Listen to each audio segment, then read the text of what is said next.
Good afternoon, Nasik.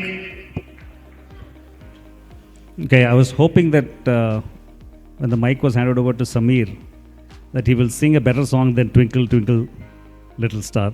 I know Samir for more than a decade now, from the 2015 Kumbhathon. Looks like we need some new energy, guys. These guys are not, spark enough. I would have thought it would have been Hum Honge Kamyab, Hum Honge Kamyab. 2027 ke pehle, okay?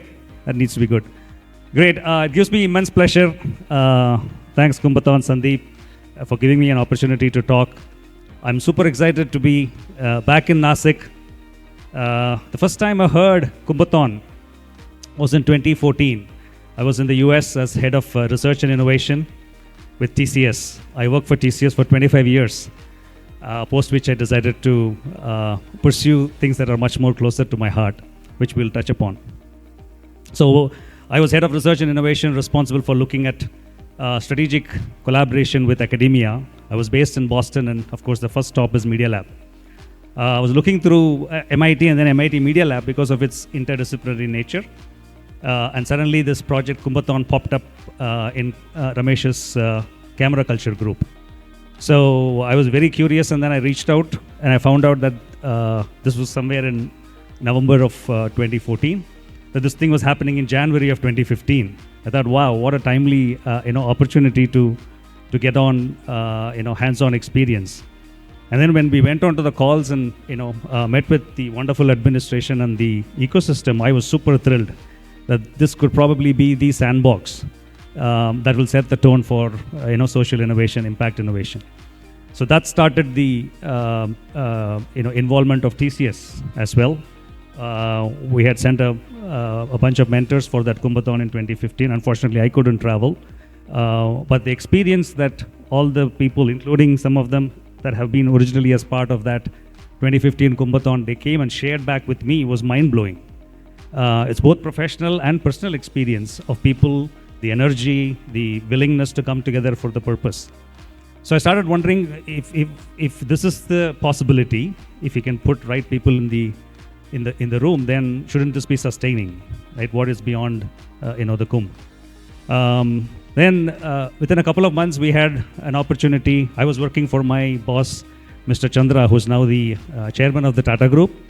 So he was meeting Ramesh, and then he called me and he said, I'm hearing great things that happened at Nasik.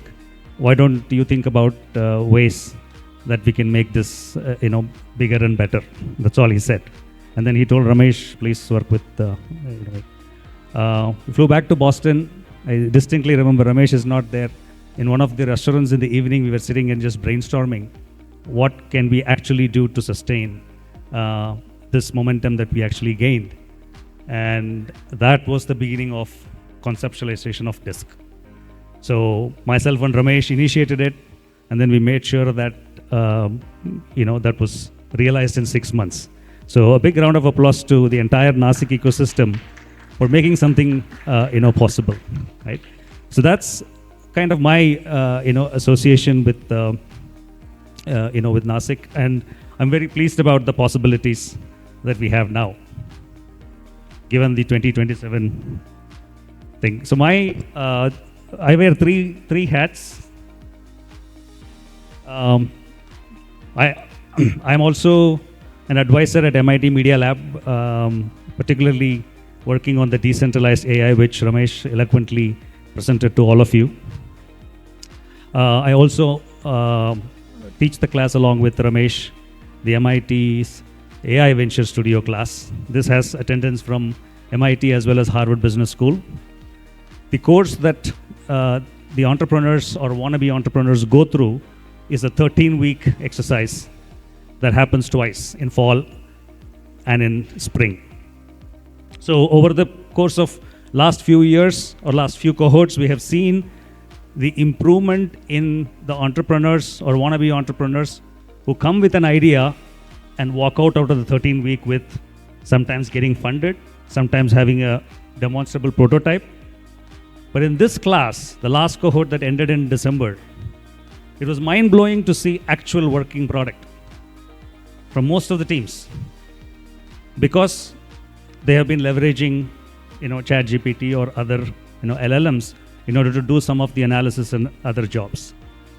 So that got me and Ramesh thinking, why not we really make this process super sophisticated and make it available to everybody, right? You don't have to be at MIT, you don't have to be at Harvard Business School to go through this. The reasoning capability of the LLMs combined with the ability for you to engineer real agentic solutions, we thought, okay, let's give it a test. And once again, it's very timely because Ramesh said, hey, in January, we're going to be back in Nasik and we have a Kumbhathon coming up. So this was all happened mid-October, right? So we quickly gathered a team of people that I can rely upon, which I'll introduce you. And we said, let's build something very quickly and then see how, the response is. So that's what you're going to be, working on. We're pleased to share with you. So that will be one part, which is what, or the kind of innovations I'm interested in the sustainability, eco-sustainability side, as well as in sustainable growth. So as an entrepreneur, I'm trying to see if we can create platforms like this that will truly empower, people and can actually bring forward the next round of, innovation moving forward. Who here believes that the next Uber or Airbnb type of innovation can actually start from Nasik? Good. Who believes that we can actually do something in less than a year? Fantastic. This confidence coupled with the technology and tools can actually make it happen. There is no reason why we have to, as in India, adopt models that are actually successful over there. There are models that are already getting exported, but if India as a country demonstrated to the world what is it to do, software engineering, I have no doubt that we can demonstrate to the world that when it comes to true social impact innovation at population scale, we can do a lot better, right? It doesn't have to take the time that it took for the Cambridge ecosystem or the Silicon Valley or the Bangalore in order to provide those resources and access. Why? Because we have fascinating in form of artificial intelligence, AI, right? To me, AI essentially is going to democratize technology. Each of your ability to consume technology without actually becoming a technologist or a techie, that's going to be the difference. So any person who is in the domain, any person who doesn't even have spelled the word Java or C or program in their life, anybody who doesn't have any creative skills to design, all of them are going to be, able to do the things at the push of the button. And all of us have already witnessed this thanks to ChatGPT, right? That's just scratching the surface on what a general purpose large language model can actually do. Imagine if you start sharpening that. So that's, one important aspect that we will actually touch upon. And the other thing that I am keen on doing it, and myself and some of my colleagues have been very interested to do, is when there was a rise of Web3, when the rise of metaverse in about 3-4 years back, there was a good possibility that that could be the next wave that India and Indian talent can actually ride upon. But that didn't take off quite as well as what it did, and so did not the gig economy, right? So I have been discussing with the Kerala Startup Mission as well as the government of Kerala there to look at possibilities for really developing the talent in the upcoming technologies such as AI, right? And if you look at what's happening in Cambridge, the MIT and the Harvard project teams, their ability to consume and build the prototypes or build these actual is limited because they don't have access to the engineering talent that is actually available over here, right? So imagine if the teams that is going to be the next the next cohort that start in February. We want to see, as the team is progressing on building their venture theses, in parallel using a product studio, can we build a robust product? Now we put ourselves through the test right now. It's not even 13 weeks and we have a beta which all of you are going to use. Now the difference between building and just showing something to building something and having the courage to put it in front of stakeholders, that's a different equation. It's a make or break, right? Because as such, you're a young entrepreneur. You haven't had real experience in building a product. The last thing you want to do is to build a product and show it in a hurry and then get shot down. But if you could do that, then you are competing with the best of the best that are taking time to do it. So that's the thought process here. We have the talent, both the engineering and the innovation talent. There is immense opportunity to bring these tools and platforms, which means the vision is, why should 90% of the startups fail? If they are equipped with proper resources, mentorship, guidance, and capital, I'm intentionally putting the capital at the last. There is no reason why 90% of the startups cannot succeed. I'm sure all of you would have heard you have to be at the right place at the right time and meet the right people, right? But today, all of that matchmaking can happen on the platform, right? I mean, I had an interesting conversation and somebody asked, this sounds like very much theoretical and hypothetical. Is it really possible? But if you see what is the previous wave of innovation that happened, take Uber, take Airbnb, take Spotify. The common thread in all of them was decentralization. You don't depend on rooms provided only by the hotels to go and stay. Anywhere there is an opportunity to stay, automatically became a hotel or a room. You don't rely only on taxis and things that are regulated by the cities to travel from point A to point B. Anybody who has a car and anybody who knows to drive can make money. And do these companies have any assets? So the first D that made this possible was the decentralization. The next D, the really bigger D, that's going to drive the next level of innovation is going to be democratization. Now, democratization as a principle, as a philosophy has always existed, right?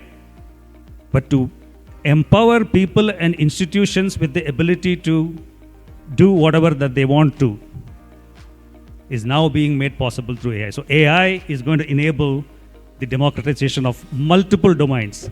And what we are attempting to do is a small portion of, can we democratize entrepreneurship?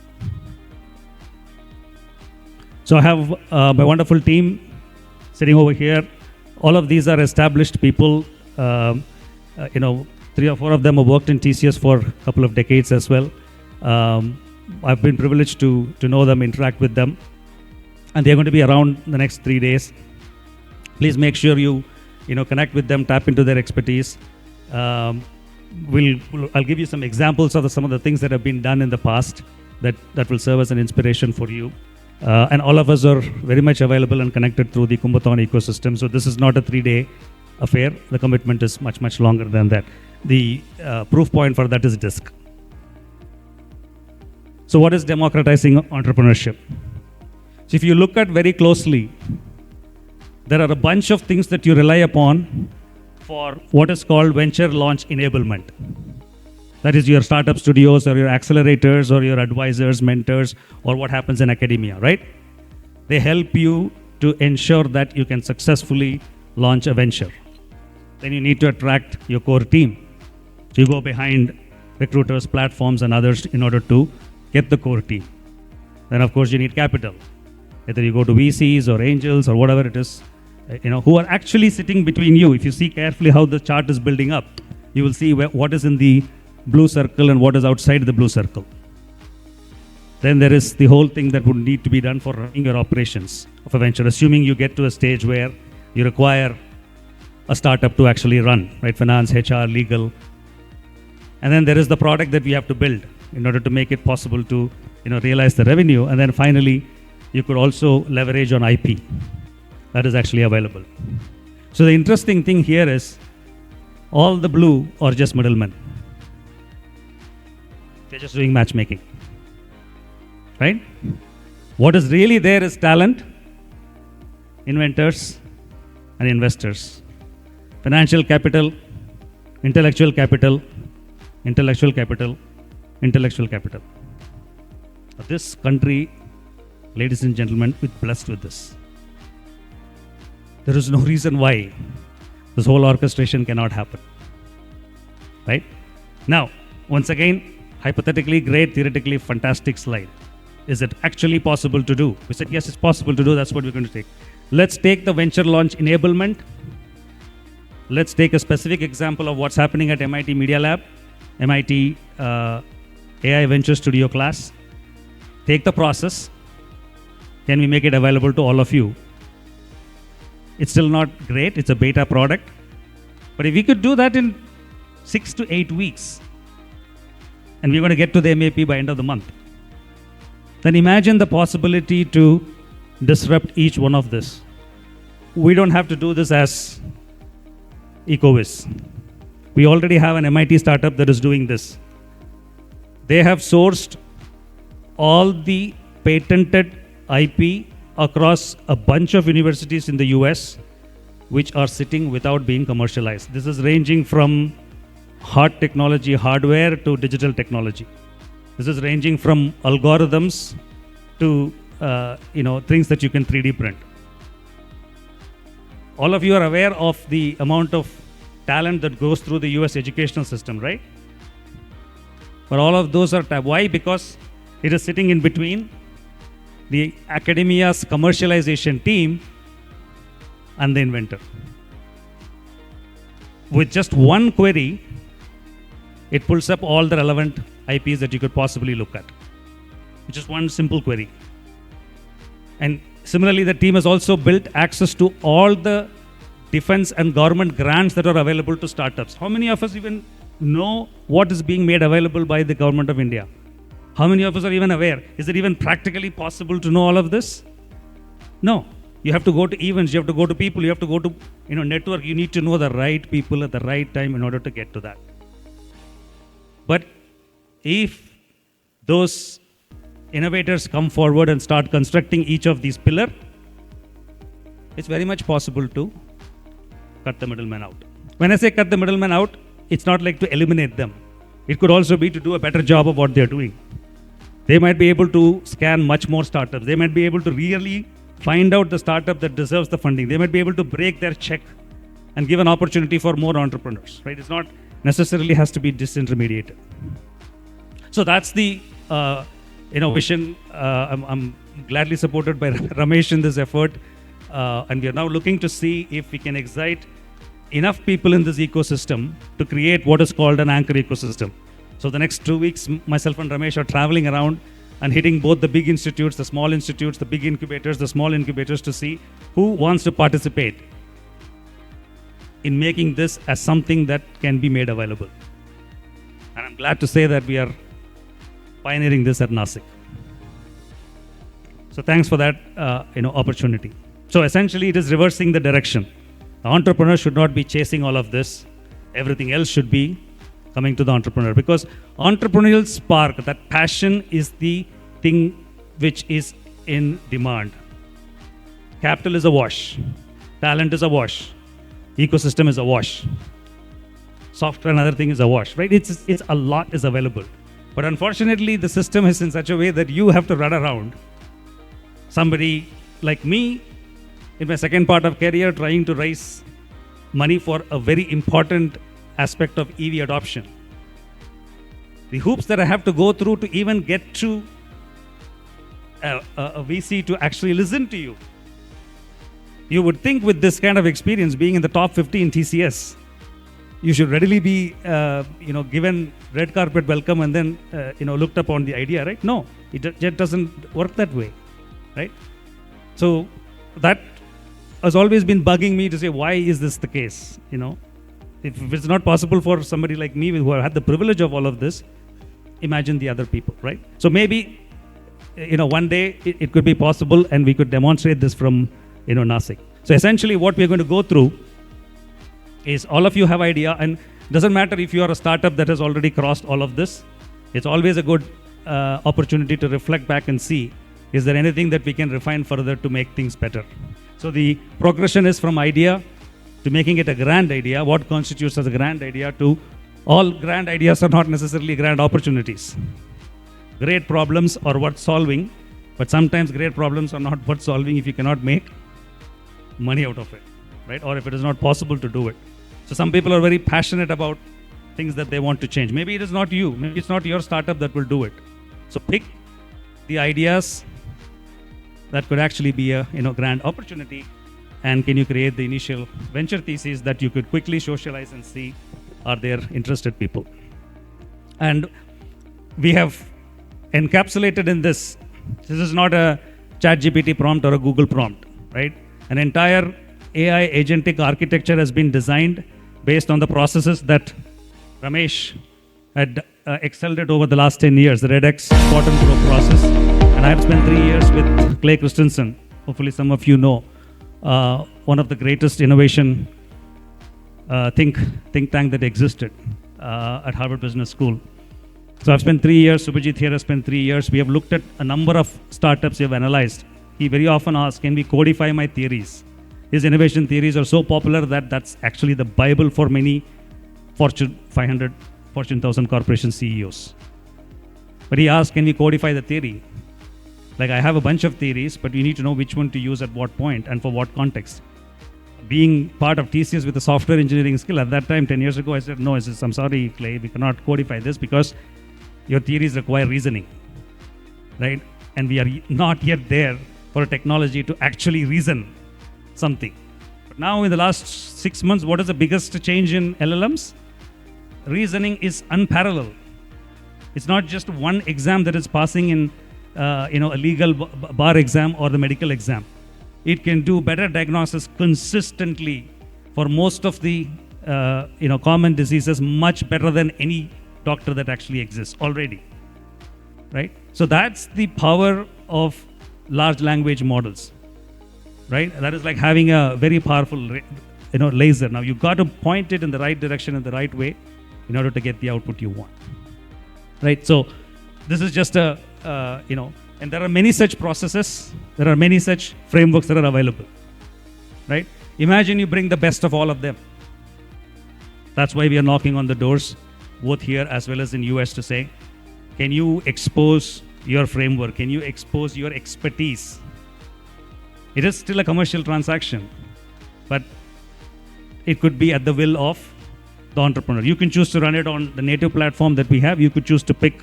So tomorrow, Kumbhathon or any other institute here has a very good process to do this. You can encapsulate that and make it available on the platform, right? So that's kind of the idea, and you will see some of this in action. So we're going to go through 4 steps, which are pretty much along the lines of looking at product market fit. So we'll do a depth analysis, which is the initial analysis to see how good is your idea. Does the idea have depth, right? And then we'll go into a little more detail on the need analysis. Is this problem worth solving? All right, it's worth solving. Is that problem worth solving now? Right? Very important for seed stage and pre-seed stage startups, right? You don't have to sit for something that's going to happen in 3-4 years. You won't get the funding, right? And then it goes into the most critical aspect of opportunity analysis, and all of this has already been codified, right? So you don't have to do all the hard work. You don't have to fill the framework. You don't have to go Google ChatGPT and fill it. It's all going to get pre-filled and available to you. Of course, it's actually a collaborative platform. There's no point in asking questions to it to get the answers. This platform is to be used for you to think, reflect. And that's why we're going to ask the mentors to also use the output from this and sit with the teams and discuss and deliberate. This becomes an opportunity for you to reflect. Imagine if the collective expertise of 6 cohorts that went through in MIT's class, myself and Ramesh put together. Imagine if all of this is available to you at your table as a reflection. It's not possible for us to do that unless we spend next 1 week here, right? But now this is going to be made possible, right? So, and again, as I said, this is only in its infancy in terms of its capability. But the whole idea is, can we take it from concept to idea and test it out quickly? So I'm going to skip through the demo video that I actually have, but we'll pick and show you one idea that came up today from our Commissioner, Dr. Gedam. We said, okay, let's throw that in and then see what the platform is giving us as the. So we'll run through that. And the important thing that I also wanted to address is, for those who already have a reasonably validated idea or in the process of actually building a product or looking to take it to the market, please talk to the guys here. We have ton of experience of how to crunch this, build an enterprise grade MVP in the shortest span of time that you can actually do, right? And this is taken 25 plus 20 plus, I don't know how many ever, maybe about 100 years combined experience of our engineering skills to be able to crystallize and say, how do you quickly go there, right? And we want to see, to do this you can see the timelines. So the 4 Ds are executed in breakneck speed, right? Because we leverage, in turn, AI tools. There's not a time that goes without us pinging and access to all of them. Anthropic, ChatGPT, Gemini, all of them, right? We're privileged to be able to have access to it and pay for it, but imagine the productivity. With just 4 of us, you're probably lifting 50, 60 people's teams worth of effort in crushing all of this and then doing it. And these are some of the things that we have already done. The first one was, I was a CTO. I just want to take 1 minute to highlight the opportunity that exists in Kumbhathon. This was a climate tech startup. I met the founders at MIT. They were 2 MIT professors. They were very passionate about sustainability, so I am. Fundamental purpose that drives me. So they said, what if we reduce 1/3 of the emissions in the transportation sector? I said, brilliant. I mean, that's kind of unheard of, right? And then they said they have a concept paper, 2 papers, and then can we make this happen? So at that point of time, I was not really planning to do a full-time job. I had already wanted to dedicate my time to help people, but I said, oh, this is too close. Purpose, passion, and profession are coming together. I cannot say no to this, so I took on the challenge. And within 6 months, we had a fully functional MVP where you install the app and you just go around. The app will detect where are you traveling and how are you traveling without pushing your data to the cloud. Only picking those travel modes that are sustainable. So this is privacy preserving at its core, because we don't want to know exactly where all you've been or where you are, right? That's a tricky situation to be in. But without knowing that, how am I supposed to know whether you traveled in a sustainable manner or not, right? Ramesh talked about the utility of Google Maps. In order to provide from A to B, I need to provide my location services on. But that's when there is an option to say only when it is, while I'm using the app, do it. But if you want to create an app like this to incentivize, you cannot have the app always on. You see the dilemma there? So this is the challenge. You need to have the app in the background. The user cannot say use it only while using the app, but yet I need to be able to take only the data that matters and convince the user that we are not invading into your privacy. 6 months, guys, there was a full-fledged AI on-device compute that was actually made possible, and we did it, right? It's about leveraging the right. Going back to the thing that I said, right? There was already a technology available in Europe not being used. So why build the whole thing all the way from the scratch? Get the SDK, put it and integrate it and push the solution out. So there is going to be immense opportunity in the context of Kumbhathon, because everything is about location in Kumbhathon, right? The number of the things that you could do, if only you can get where people are and where they want to go, where they have been, right? But you can do it in a privacy-preserving manner. So, fantastic opportunity. The teams, Gino there led the engineering effort. The architect, Aji, who did the app, is over there. So you guys can talk to and pick their brains as to how to do, if anybody is interested in that location-based, technology. And then there are a whole bunch of stuff that we actually tried. You will see flavors of, sustainability and others, and you will see the timelines and all of this. If you want to fail fast. I took this and pitched it. The important question that came from VC is, what if all the transition happens? Where is the business?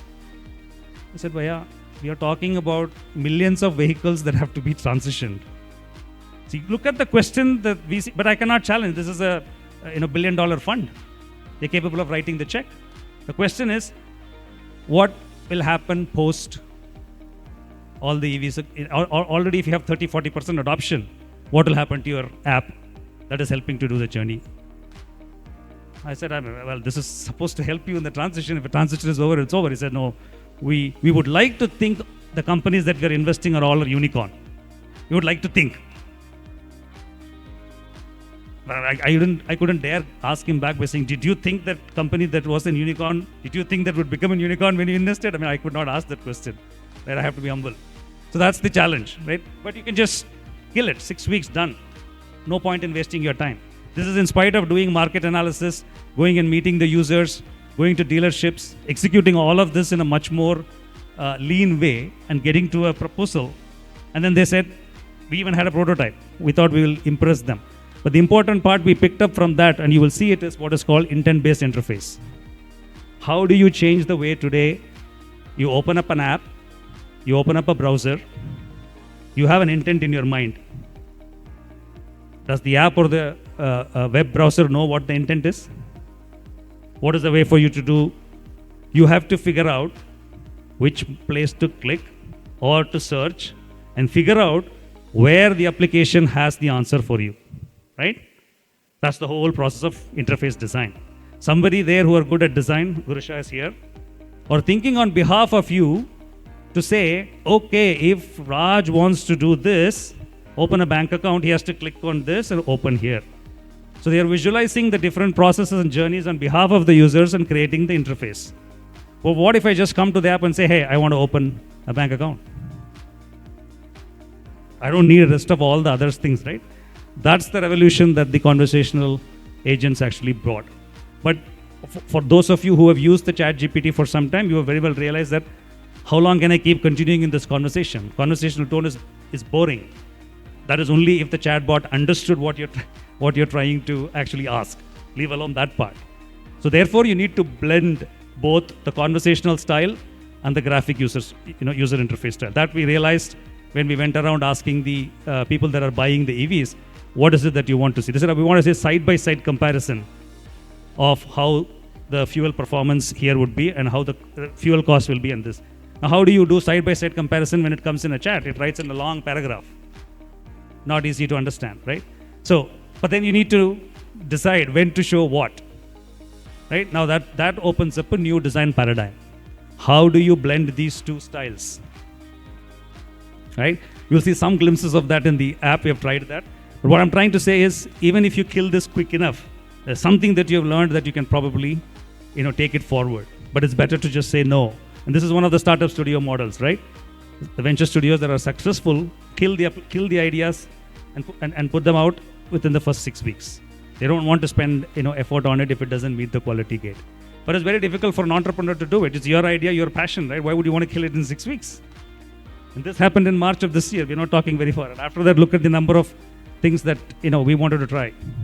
So that's the opportunity that I think a platform like this will provide. That you can accelerate your journey if you have hit the right idea and you're on the right track.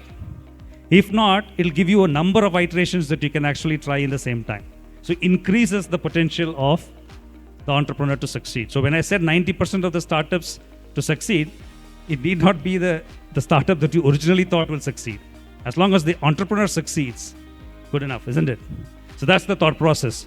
Can you do all of this well fast? So that's so you guys can scan this.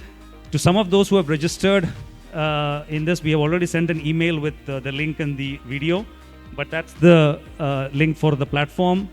You would have to, and we have removed whitelisting just for today, and there is no cost to any one of you. We are bearing all the cost of how we are actually using, and this is a private instance of Kumbhathon. This data will not go anywhere, so don't be worried about your ideas going anywhere. The same assurance that Gemini and other models provide, we are not going to use any of this to train anything. The whole idea here, as I said, is to prove to investors and other stakeholders that this is very much possible. We can take something like this, empower and democratize entrepreneurship if those different players choose to come together. Okay, hopefully that's clear for you. SageSpark.ai is the website, and this one. And all you need to do is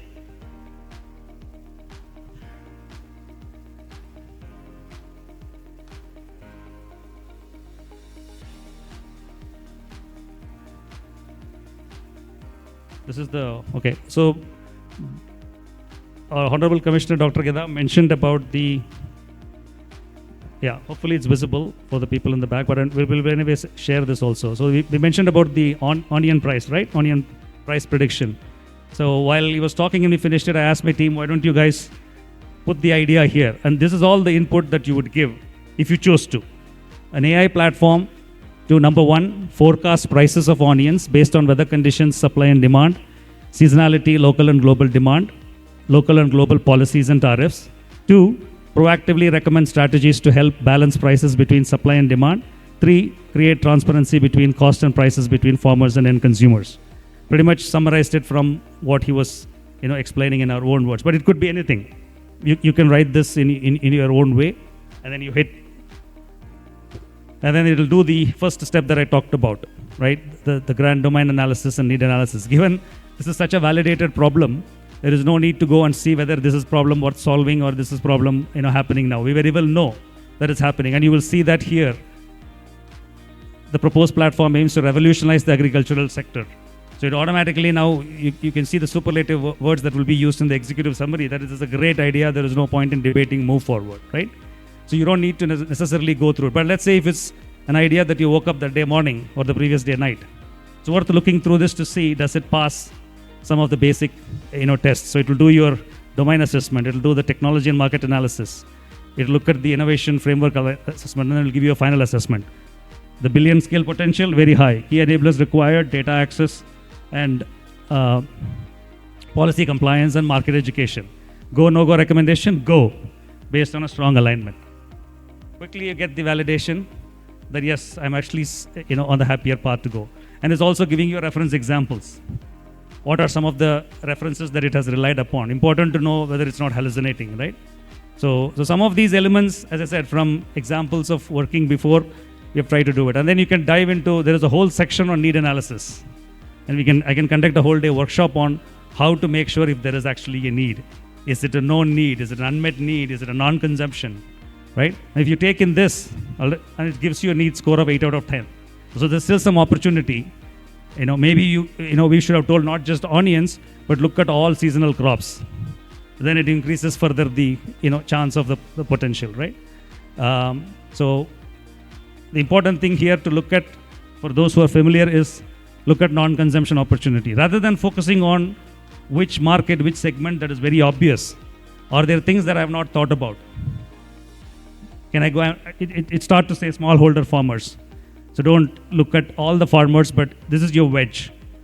In VC language, they say, what is your wedge? I want to solve world hunger, but what is your wedge? Well, I want to make sure that the food from this restaurant doesn't go waste every day. Yeah, it's not solving world hunger, but that is the wedge. If I can make that happen, then hopefully I can build my way to solve world hunger, right? So this is very well used. You can paint a big vision, just like I said, I want to democratize entrepreneurship. That's a big vision.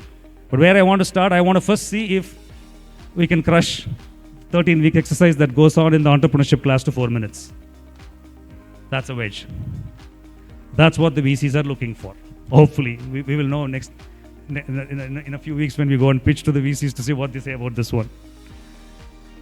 Maybe there are some VCs here, they can give us some feedback as well. Yeah, and then it goes on and does all of this analysis. So you use this to reflect and see what the analysis says. So this is a time for reflection. Or you can choose to keep proceeding. Then there is the smart, the way you're framing your question. Let's say somebody asks, so what is your idea? Or what is your startup about? You got to tell that in 10 seconds, right? But you have to tell in such a way that there are no follow-up questions. So there is a smart question. This is something that Ramesh had framed. Is it specific enough? Is it measurable? Is it achievable? Is it relevant? Is it time-bound? You don't have to do all the thinking. It is run through about number of iterations and will give you the 3 best choices that you can choose. What if an AI platform to forecast supply and demand imbalances in onions and forecast prices and create transparency in onion supply chain by 2026? So it's trying to see if we can make it, little more. And you always have the option to click and refine this. Once you settle on that, you can go then, this is a selected question, and it'll go and do the opportunity analysis. This is a very critical section, and you can all sign up and go through this for your idea. It maps all the possible stakeholders for your idea. And for each stakeholder, it will list their current pain points, their desired outcomes, and the value that they receive. So one way to also look at it is, have I thought about all the stakeholders? Have I thought about all the pain points? Which of these stakeholders are actually important? What is the value? Can you then prioritize the value? So some of us get very excited about a solution area or a problem area that we want to solve, but that may not be the really one that actually gives you the maximum value in the market for a particular stakeholder. Sometimes these stakeholders are not the obvious ones. You would think now, if I have such a platform, that I can charge entrepreneur $100 for an idea and then make money, right? That's the simplest model that everybody follows, right?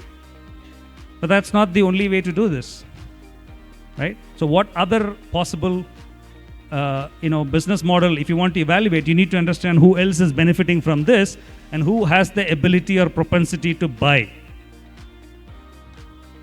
right? So just as an example, while this was being talked about as the possibility, when I had an opportunity to talk to our commissioner and tell him, I said, this is equally possible to ideate and innovate for your policy ideas, for your planning. That's a wedge. That's a tangent. Nothing to do with entrepreneurship, right? But when you think of this as democratizing entrepreneurship, do you ever think about policy making? Will it ever appear in your radar to possibly think? But then if you take the solution and then see what are the solution areas and who would pay for the solution, suddenly you have redefined your problem statement itself. That's the beauty, right? So in Clay's parlance, he says we need to get to an anchor market. It's a great innovation, but the great innovation needs to find an anchor market, an anchor segment. How do you find that? Iterate.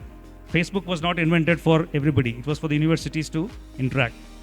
And he could have gone around selling this to every single university in the world. Still would have made money, but wouldn't have disrupted, the media, right? So it had to find an anchor media. So some people have the ability to see what the anchor market could be. Some people will spend their eternity trying to make something work for a market that they thought it will work. That's also one of the reasons why many startups cannot go forward. So, needless to say, a lot of thinking has also gone behind to say, why are we putting these things? And does this give you the answer? No, it doesn't give you the answer.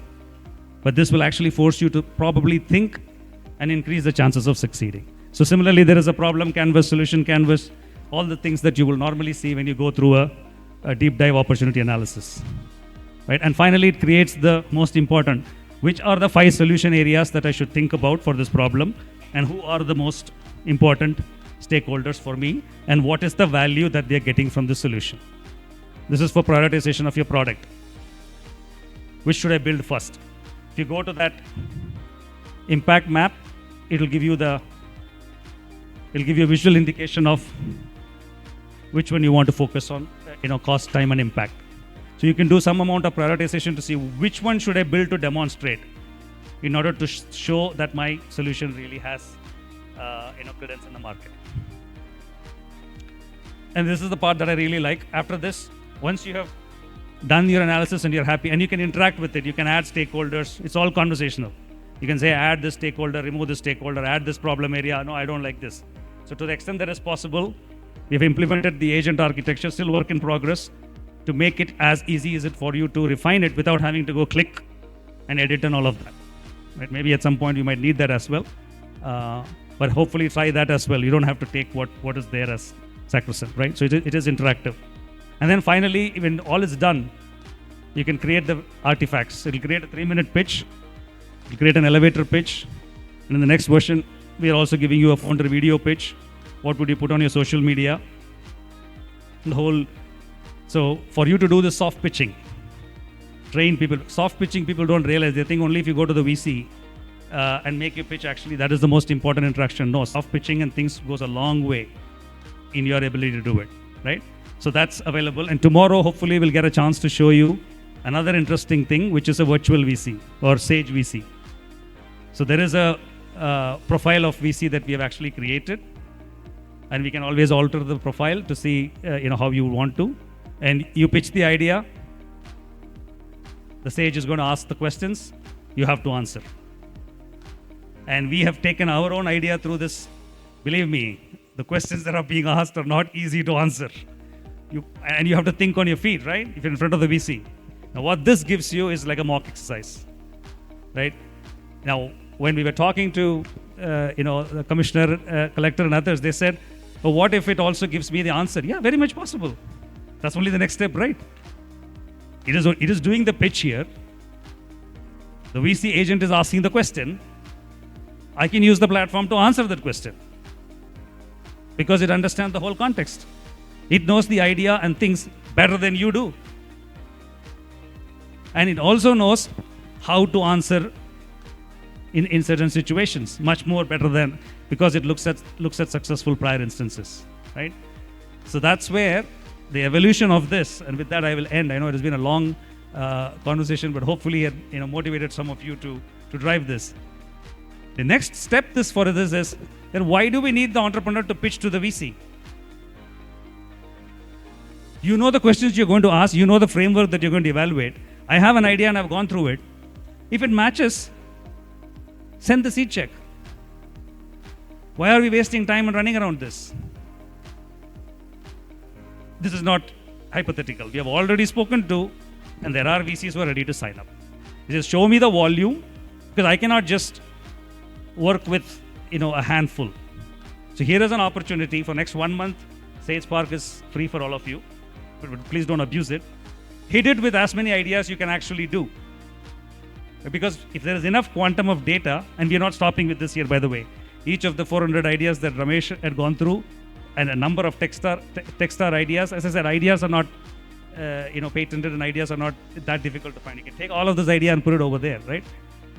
We can give a huge database and then say, hey, VC, run your evaluation algorithm on all of this, and let me see whether your algorithm is good enough to spot. I'm not going to tell which idea is which. You pick the idea. If you really picked your idea that have really made it in the market, then your algorithm is better. Your framework is better. If not, we'll tell you which is the better. Or alternatively, take your successful portfolio, put the idea through this, and then see if the evaluation comes out as successful. See, that's how we have to convince the stakeholders, because it's not possible to change mindset and things very easily. We need to prove it with data. We need to have confidence, and we really need to work with the stakeholders. The reason why I'm spending time, and Ramesh was particular that I should come here and try to do the same thing that we are trying to do in Kerala, is I have seen this ecosystem. We are trying to create the ecosystem in Kerala. It doesn't exist like what is actually here, right? So each of you have a great opportunity to contribute. Even if you as an entrepreneur don't succeed, you're contributing to the democratization of entrepreneurship. Think of that in that particular way. And as I said, if you have any concerns on privacy, confidentiality, all of that, please come and see us. We have assured this at the highest level. It's a separate instance for Kumbhathon. We have sorted all of that, the questions that would be asked if you were to go and pitch to an enterprise. I've been on the other side of the table, so I know the anxiety that will actually be there. So, and more importantly, we want also you to tell what more do we need. The MAP for next 4 weeks, we want to build from what you think would be valuable, right? So as much as possible, add your I wish I could. I'm sure there's a lot that we can do, but we want to see what is the common thread. Are there similarities and patterns that are coming along that we have not seen it, right? This is the whole part of stakeholder, user engagement, right? So that's pretty much the objective. So feel free to start using the sign up and start using it. Once today ends, we will close it and say it. Those number of users are the only ones that will be allowed. We will whitelist the email. So if anybody else need access, then you would have to write to us. This is to make sure that the URL doesn't spread around, because it's not just one model. It's 3 models, and there are about I don't know how many hundreds of prompts and LLM calls that are being made. So it does cost to run all of this. But the belief is there are many people who are supporting this both in kind and other ways. So the belief is that the value that we will actually gain from demonstrating this to other ecosystem is so much high that this investment is minuscule. So with that, I wish you all good luck. We'll all be around. We'll come around and we'll hopefully help each other in terms of how you can shape your journey and how we can help millions of entrepreneurs. I'm happy to answer any questions as well.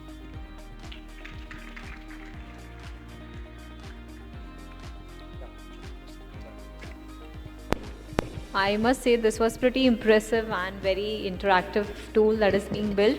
Any questions, quick questions? I'm sure there must be a couple of them.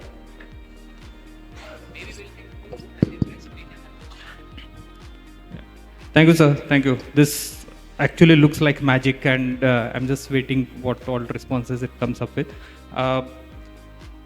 What all is it trained on? Means because you did mention that it's part of the coursework and all that what has been, but beyond that is what all has gone into the training of it, and does it factor in the trends and the future scenarios? Because if it is largely based on the kind of how AI works in kind of predicting something, but are we able to bring in some scenario planning, futures, trends, and all that information? Yeah, good question. So the large language models reasoning capability is what is much of work in using for inference or summarization, which is pretty much, and we use a combination of Claude, OpenAI as well as Gemini in order to keep finding out what is the best and what is the best of the best. So that way at least we are reasonably reducing the possibility for any drift, right? Now that's of course is intrinsic knowledge of the LLMs which we have to be relying on. Besides that, I am sure everybody is aware of the Sport and Pro book that handbook that Ramesh had actually published. That has been provided for it as a context. Some of the innovation theories, specific theories, non-consumption theory that Clay has written, jobs to be done, that was adopted by him. 5Y analysis. So some frameworks have been also taken and given us context. So some frameworks, these frameworks can be taken. I mean, I'm sure if you ask ChatGPT what is a 5Y framework, you will be able to bring it. But what we have also done is we've taken some of the ideas that the MIT students and others have gone through. They have created these separate artifacts, right? So we have taken that artifact and also given it as a golden copy to make sure that when it does it, at least do it similar. Not to say that those are the only the best ideas, right? But after all, it's MIT and Harvard, so you can give some credit to the people that are coming over there, right? But that's the one that we had access to, right? So that is another level of calibration that has been done to keep it. Besides that, we have also incorporated internet search. We've taken guidance from Ramesh to say which are the places in which it needs to do a live internet search, even though the models are reasonably catching up with what is actually happening. In the next MAP, what is also possible is for you to start adding data and files, audio, video, whatever it is, right? So you can start putting knowledge sources on top of it, but that will be only local to you. That won't be going out, right? But we are thinking about a possibility where can we make that more efficient. I talked about democratization, right? So can we really democratize that? So if you, let's say for example, get anonymized health data from ABC, right? And it is being used for me. Can that data be of use to somebody else, right? And can we incentivize these two players to actually do? You start to see the possibilities. So summing up, inferences and reasoning is predominantly based on LLM's capability, which by far is already better. Then we add some of the what we call as contextual knowledge, which is on the process, the Spot Pro framework and the innovation, this one. And we will further enhance it. We are planning on taking Ramesh's next book as well as Clay's number of books, and I'm already talking. So we will add a lot more heavily contextual thing for the innovation and ideation management. Hopefully that answers your question. And that's only a starting point. Yeah, hi.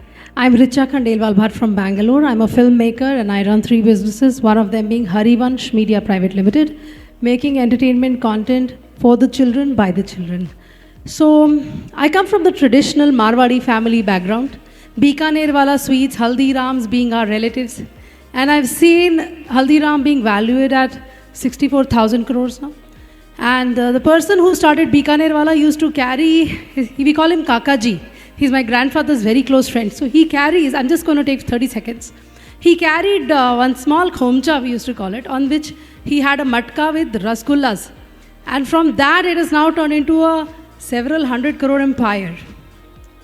The one thing I know about this man, and from all of our Marwadi community business people, traditional business owners of India, is the passion, the love, the heart and soul that we put in the product. My concern is, as a filmmaker, as a writer, director, and dancer, that I don't find that in AI and any of these solutions. I don't find the heart and soul. I did experience the session, and I did get Spark.ai to do the thing for me, but I just missed that heart and soul, the love. And it's anything anyone can do, so then why me? Why should I put my time into this, you know? So I miss that personal touch. Could you answer that for me? So if a Haldiram could become a 64,000 crore empire without this, is there something I'm missing here, or is there a bridge that you can create between the old school of business and this new way of working? Terrific question and difficult to answer. The only thing that I can reflect from my experience is, if it took Haldiram 10 years to get to that, maybe it will get you 10 days to get to that. That's the power of AI, right? It's not going to replace. I didn't say we are disintermediating entrepreneurs, right? Although there is a possibility. Okay? Imagine once an idea is stated, it's gone. So that's very much possible. You will say it's my idea. Like when you say it's my idea, what is it about my idea? It's your conviction and your passion behind that idea. That's what you say, it's my idea, I thought about it, right? But equally, somebody else can be motivated or inspired by that. So if in a level playing field, it's open game. So why should there be only one Haldiram? Why not be 100 Haldirams that comes up in less than 10? Imagine their passion levels or a varying degree. I mean, other than the health consequences of that, I'm assuming that is good for the economy. So I think it's about using it in the way that we want. This cannot be a substitute, and I'm sure many people have talked about this. You would have to use this as hyper accelerator. The crux of it is still with you, and there is a lot of thinking and then there's a lot of doing, right? So most of the thinking can be delegated, but your decisions and actions cannot be delegated to AI. That's your call, and that's where I believe the difference will actually come. This will level the field for anybody to try and be that Haldiram, but I'm assuming not 1 million Haldirams are going to come out of that, right? So you will still have that opportunity to do it. Now, there are other questions being asked on the creative side. That's a little more difficult to answer by saying, what if it just puts all of this together and creates something new? Is that better than what the original artist actually created, right? So those are a little more difficult thing to actually answer, because it is actually commoditizing some of the possibilities on that side, right? But I don't believe the passion and the drive and ultimately the decisions and the consequences you have to live with, that cannot be delegated to any technology. And after all, in the self-driving car, Tesla doesn't delegate their responsibility to technology. It says you as a driver has to be responsible, right? So that's always will be the case.